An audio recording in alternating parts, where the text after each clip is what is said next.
ریمونتادا بازی واقعا بهترین دیالوگ تاریخه. چیه این فوتبال؟ چی شد تو این بازی؟ به تن من سیخ چیه می‌شه این فوتبال اصلا؟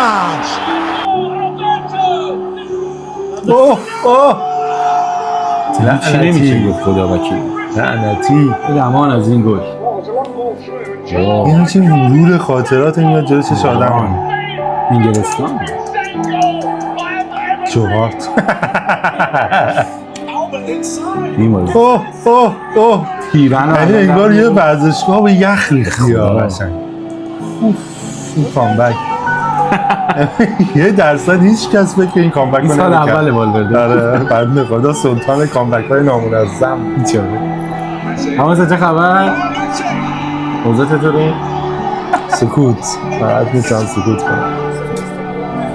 حاجی این بدتر شد. حالا با ما چی کار میکنی واقعا؟